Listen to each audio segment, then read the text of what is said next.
الرؤوف الرحیم والکریم والصلاة والسلام علی سید الانبیاء والمرسلین سیدنا محمد صلی اللہ علیہ وآلہ وسلم وعلی آلہ وإطرتہ وسلالتہ اما بعد فاعوذ باللہ من الشیطان الرجیم بسم اللہ الرحمن الرحیم قال فی القرآن المجید قد جاءکم من اللہ نور وکتاب مبین صدق اللہ مولانا رسولہ النبی کریم رؤوف رحیم الصلاۃ والسلام علیک یا سیدی و یا سندی یا رسول اللہ وعلی آلک و صحابک یا حبیب اللہ۔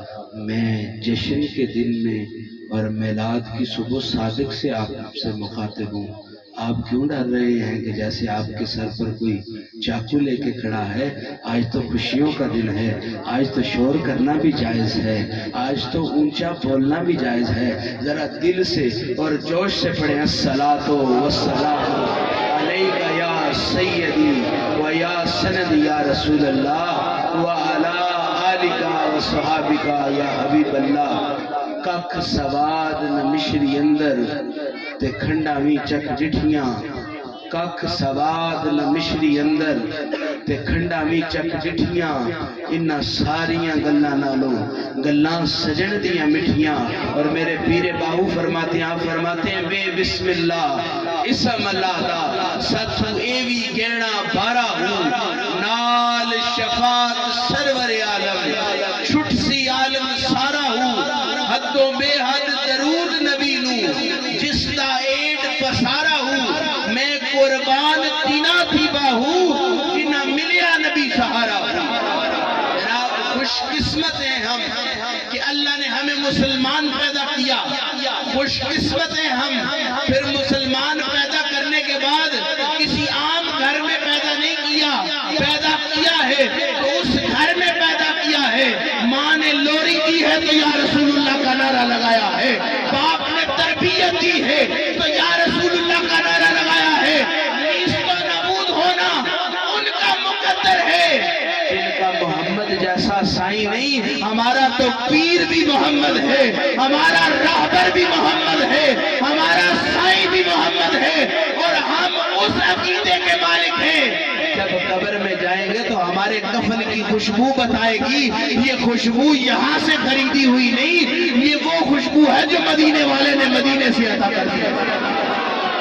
جناب اب ایسے کرنے کے عقیدے کے قائل ہو جانا چاہیے، کیونکہ اب ایسے کرنی وہ ہے جس کو پتا چلا نا جناب مستند روایت موجود ہے، لوگ آج اس میں ششو پن کا شکار ہے کہ پتہ نہیں یہ روایت سچی ہے یا نہیں سچی، لیکن دعوے سے عرض کرنا چاہتا ہوں اب ایسے کرنی کی جب کان میں خبر گئی نا کہ میرے مصطفیٰ کا دندان مبارک احد کے پہاڑ پر شہید ہو گیا ہے تو ایک دانت نکال کے سوچنے لگ گئے، ہو سکتا ہے اویس تو نے غلط دانت نکالا ہو، مصطفیٰ کا کوئی اور دانت شہید نہ ہوا ہو۔ ایسے کرتے کرتے اپنے سارے دانت اپنی جڑوں سے اکھاڑ دیے۔ کسی نے پوچھا اویس ملا کیا ہے تو اویس کہتا ہے جب بھی درد محسوس ہوتی ہے مدینے سے یمن کی طرف ٹھنڈی ہوائیں چل جایا کرتی ہے، وہ یمن والا عشق میں ہاں مارے تو مدینے والا نگاہ کرتا ہے اور جھکا عمر فاروق کو دے کر حیدر کرار کو دے کے کہتا ہے جو میرے عاشق کو دے آنا۔ اس کو کہنا تو نے مجھے تو نہیں دیکھا لیکن محمد کو تیرے عشق کی ہوائیں یمن سے آتی ہیں۔ جناب ہم یہاں کٹھے ہونے کا مقصد کیا ہے؟ میں آپ سے پوچھتا ہوں تو آپ کہتے ہیں میلاد میں آیا ہوں، رات بگر گزارش کی، آپ کہیں گے میلاد تو 1500 سال پہلے بی بی آمینہ کے گھر میں ہوا تھا، آج تو میلاد نہیں ہو رہا۔ تو میں نے رات کو بھی عرض کیا وہ میلاد مکے میں تھا کہ آمینہ کا لال اس دنیا میں تشریف لایا اور مکہ کفر سے آزاد ہو کے روشنیوں کا اور نور کا مرکز بن گیا۔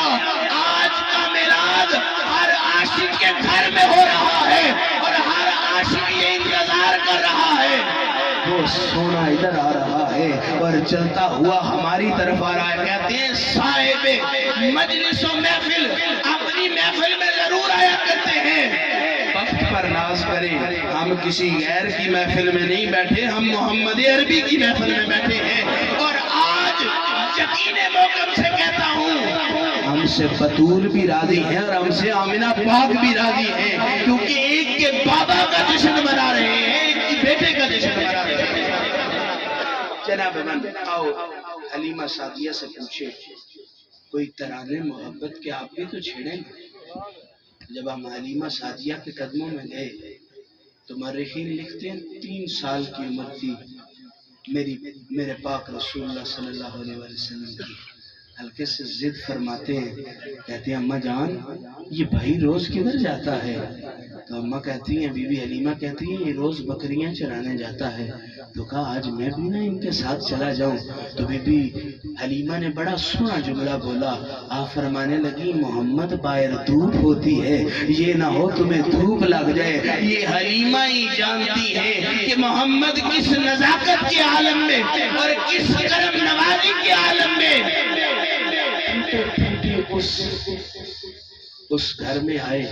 لیکن جب مصطفیٰ کا آنا ہوا نا تو نہ وہ جھونپڑی کا ٹوٹا پوٹا ظاہر رہا, نہ وہ تن کے, نہ وہ بکریوں کے ایجڑوں کا.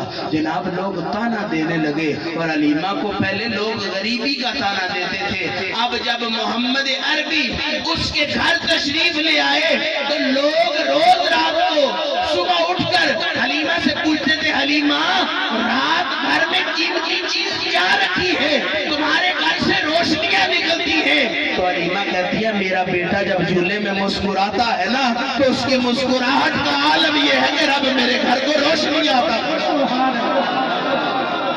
کہتی ہے پاک رسول اللہ فرماتے ہیں اماں جان میں بھائی کے ساتھ نہ جاؤں. تو کہاں چلے جاؤ, دھوپ زیادہ ہوتی ہے. کہا محمد کو دھوپ کی خوف نہیں ہے, بس محمد دیکھنا چاہتا ہے کہ بھائی کدھر کدھر جاتا ہے. ایک دن سرکار اپنے بھائی کے ساتھ جنگل میں تشریف لے کے گئے, دوسرے دن تشریف لے کے گئے, تیسرے دن تشریف لے کے گئے. اب آمنہ بی بی کو خیال تھا نا, حلیمہ بی بی کو, فرمایا اب آپ نہ جایا کریں, آپ تھک جایا کریں گے. محمد اب گھر ہی کھیلا کرے, گھر ہی آرام کیا کرے. ایک دن گزر گیا, 2 دن گزر گیا, تیسرا دن گزرا تو جناب حضرت حلیمہ کا بیٹا بھاگا بھاگا آیا. آ کے اماں جان کو کہتے ہیں اماں حلیمہ ہمارا بہت بڑا نقصان ہو گیا. کہا نقصان کیا ہوا ہے؟ شیر ہماری بکری کا بچہ اٹھا کے لے گیا ہے. تو جناب مصطفیٰ کریم بولے, آپ فرمانے لگے, کہتے ہیں اماں جان بات عجب ہے, شیر تو بکری کے بچے کھایا کرتے ہیں, یہ اٹھا کے لے کے جانے کا معاملہ کیا ہے؟ تو مصطفیٰ کریم کہتے ہیں میں آج شیروں سے پوچھ لیتا ہوں کہ کیسے انہوں نے حلیمہ کے اجڑی کا ایک بکری کا بچہ اٹھا لیا. تو مصطفیٰ کریم جنگل کی طرف گئے, فرمایا شیروں کدھر ہو, تمہاری جرت کیسے ہوئی ہے کہ حلیمہ کے بکری کا بچہ اٹھا لیا ہے؟ تو اتنے میں ایک شیر بکری کا بچہ نرمی سے اپنے دانتوں میں رکھے ہوئے بچہ لے کے مصطفیٰ کریم کے قدموں میں آ گیا. جب قدموں میں آ گیا مصطفیٰ فرمانے لگے, دل نشینی سے مسکرا کے کہنے لگے, اگر لے کے ہی جانا تھا تو کھایا کیوں نہیں, واپس کیوں دینے آ رہے ہو؟ تو کہا سونیا یہاں مقصد رزق کا نہیں تھا, مقصد روٹی کا نہیں تھا, ہم مقصد کیا تھا؟ کہ جب آپ 3 دن تشریف لائے ہم پھول بوٹوں کے پیچھے سے آپ کو روز تکتے تھے. ہائے ہماری قسمت کہ ہم آپ کا دیدار کرتے تھے, ہائے ہمارا بخت کہ ہم آپ کا دیدار کرتے تھے. تو فرمایا پھر بکری کا بچہ کیوں اٹھا کے لے کے گئے؟ 3 دن آپ نہیں آئے تو ہماری تکلیف شروع ہو گئی. وہ نہیں آیا جس سے باغوں میں بہاریں آتی ہیں, وہ نہیں آیا جس سے گلشن کھلا کرتے ہیں, وہ نہیں آیا جس سے گلاب اپنی خوشبوؤں سے دنیا کو معطر کرتا ہے, وہ نہیں آیا کہ جب مسکراتا ہے تو چاند مسکراتا ہے، وہ نہیں آیا کہ جب مسکراتا ہے تو رب کی خدائی مسکراتی ہے۔ تو کہا مشورہ کیا تھا؟ کہا ہمارے بزرگ نے مشورہ دیا، بکری کا بچہ اٹھا لو، حلیمہ کا وہ بکری کا بچہ چھڑانے کے لیے محمد ضرور آئے گا۔ دوستو اسی بات میں قیامت ہے اور اسی بات میں لجپالی کی انتہا ہے۔ اور محمد اتنے سخی ہیں کہ بکری کا بچہ چھڑانے کے لیے چلے جاتے ہیں۔ جب کل حشر کو ہم پر مصیبت آئے گی تو ہمیں کوئی اور چھڑانے نہیں آئے گا، آمینہ کا لال ہماری وہاں لجپالی فرما کے کہے گا، یہ وہ تھا جو میرے میلاد میں نعرے لگاتا تھا، یہ وہ تھا جو سرکار کی آمد، دلدار کی آمد، منٹھار کی آمد، مکی کی آمد، دلبر کی آمد۔ یہ نعرہ یاد رکھیے گا، حشر کا مقام ہوگا اور جب مصطفیٰ کی سواری آئے گی تو عاشقوں یہ نعرہ نہ بھولنا، ادھر سے مصطفیٰ کی سواری آئے گی اور ادھر سے عاشق نعرہ لگائیں گے، نعرہ تکبیر، نعرہ تکبیر، نعرہ رسالت، نعرہ رسالت۔ اور پھر ساتھ میں دینے سے لہجے میں کہیں صدیق اکبر نظر آئیں گے، کہیں عمر فاروق نظر آئیں گے، کہیں عثمان غنی نظر آئیں گے، اور پھر عاشق تینوں کو دیکھ کے پھر ایک نظر حیدر کو دیکھ کے کہیں گے نعرہ حیدری۔ جناب ہم خوش قسمت ہیں، اپنے بچے کے لیے اکٹھے نہیں ہوئے، ہم خوش قسمت ہیں، کسی کے قتل کے لیے اکٹھے نہیں ہوئے، ہم خوش قسمت ہیں، ہم آمینہ کو خوشی کی مبارکباد دینے کے لیے اکٹھے ہوئے ہیں کہ مبارک ہو اے عبد المطلب، رب نے تمہیں وہ پوتا عطا کیا ہے کہ جس جیسا سونا کوئی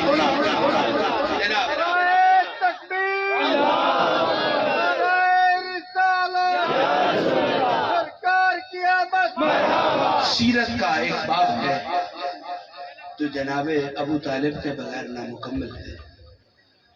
تو عبد المطلب جب کعبے کے پاس گئے نا تو ایسے محسوس ہوا کہ جیسے ان کے گھر کو آگ لگی ہوئی ہے۔ باپ کے اپنے گھر میں کہتے ہیں یہ پہلا زندگی میں واقعہ تھا کہ میں اپنے گھر داخل ہوتے ہوئے جوتیاں اتار کے اپنے گھر میں داخل ہو رہا ہوں۔ تو کہتے ہیں میں نے خود سے پوچھا ضرور کہ روز اسی گھر میں جاتا ہے، آج جوتیاں اتار کے کیوں جا رہا ہے؟ تو کہتے ہیں مجھے میری وجہ پتہ چل گئی، جب میں نے ابو طالب کی گود میں عبداللہ کا چاند دیکھا نا تو مجھے سمجھ آ گئی رب نے وہ نور مجھے عطا کیا ہے جو ابراہیم کی پیشانی سے شروع ہوا اور عبداللہ کی پیشانی تک پہنچا۔ تو آگے عبد المطلب کہتے ہیں ابو طالب اتنی چاشنی سے کیوں دیکھ رہا ہے؟ تو ابو طالب فرماتے ہیں میں دیکھ رہا ہوں عبداللہ بڑا سونا تھا، عبداللہ کا مل 100 اونٹ پڑے تھے، یہ محمد ہے، اس کا مل کتنا ہوگا؟ تو اس کا مل دیکھنا ہو تو جناب من آؤ یوسف سے پوچھو یوسف کتنے حسین ہو۔ میں عرض یہ کرنا چاہتا ہوں کسی نے حقیق دیکھا ہے؟ آپ میں سے آدھے لوگ کہیں گے حقیق دیکھا ہے، زمرد دیکھا ہے، آپ میں سے کچھ لوگ کہیں گے جی زمرد دیکھا ہے، ہیرا دیکھا ہے، تو جناب 4 لوگ اٹھ کے کہیں گے ہاں جی ہم نے ہیرا دیکھا ہے۔ جس نے سارے نگینے دیکھے ہوئے ہو نا اس سے پوچھنا چاہیے سب سے ودیع کون سا ہے؟ تو جو سب سے قیمتی اور ودیع ہو نا وہی انگلی پر پہننا چاہیے۔ جبرائیل آج تجھ سے پوچھتے ہیں تو نے تو سارے نبی دیکھے ہیں، ہمیں بتانا سب سے سونا کون ہے؟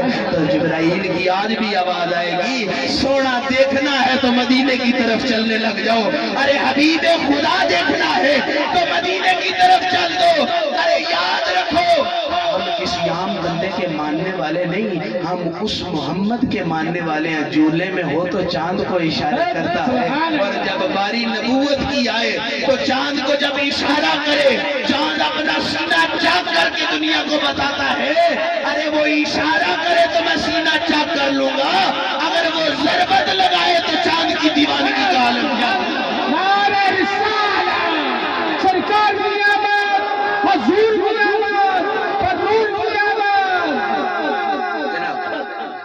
میں حدیث قدسی پڑھ رہا تھا کل اور آپ لوگوں نے بھی ساروں نے سنی ہوئی ہے، بچپن سے سنی ہوئی ہے۔ پاک رسول اللہ صلی اللہ علیہ وسلم فرماتے ہیں کہ اللہ فرماتا ہے میں نے یہ افلاک یہ زمین اپنے محبوب کے لیے پیدا کی میں نے جنت اور دوزخ اپنے محبوب کے لیے پیدا کی۔